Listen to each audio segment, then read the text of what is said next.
The purely custom XY tool allows the fitter to take an accurate X, Y coordinate of the position of the center of the rails of the saddle in space. This allows the fitter, in conjunction with the saddle angle, to very accurately position that saddle in space relative to the bottom bracket. Each of the sliders on the XY tool themselves move vertically, and they also move horizontally, so you can adjust them back and forward. So every type of bike, be it road, mountain, triathlon or time trial, can be accurately measured with this. The XY tool has two sets of levels on here that allow you to increase the accuracy of your measurements. XY tool is invaluable for taking data off a bike and comparing that data to either an existing fit or transferring that data to an existing bike. Also, the XY tool can be used to mimic a person's bike on the Cyclologic. So if a client came in for a fit, taking the XY coordinates of the bike allows those XY coordinates to be transferred to the Cyclologic more accurately.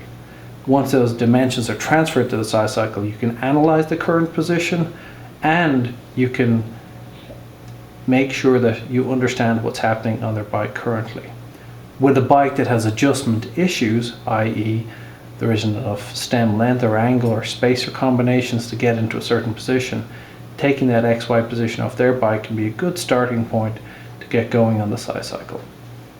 The XY tool contains a variety of different pins to suit different types of bottom bracket configurations. The dimensions are taken from the non-drive side of the bike, and these different pins facilitate the compatibility with different types of crank and bottom bracket combinations. When beginning to take an XY coordinate measurement, the first thing that we're going to do is select the correct attachment to interface with the bottom bracket. In this case, we're using a cone attachment in order to get and define the center of the bottom bracket, which is the reference point for all of the XY measurements. When we insert it in, and then we'll start to work on how we adjust and how we use the tool.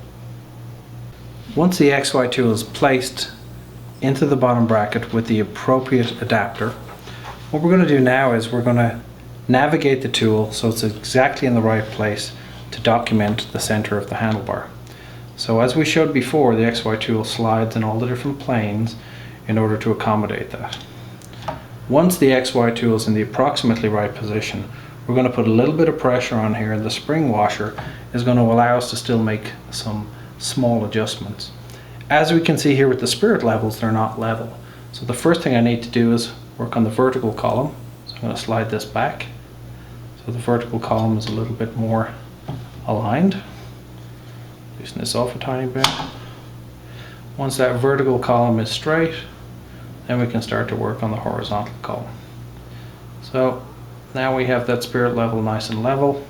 Now we're going to work on this spirit level here. So the next thing we're going to do is level this up a little bit by increasing the vertical distance. So once we have removed the XY tool from the bike, now we have to read the measurements off the bike. So we read the Y handlebar position right here at just over 99, and we read the X handlebar position here right at 46. And that gives us the XY coordinate of the handlebars in space relative to the bottom bracket.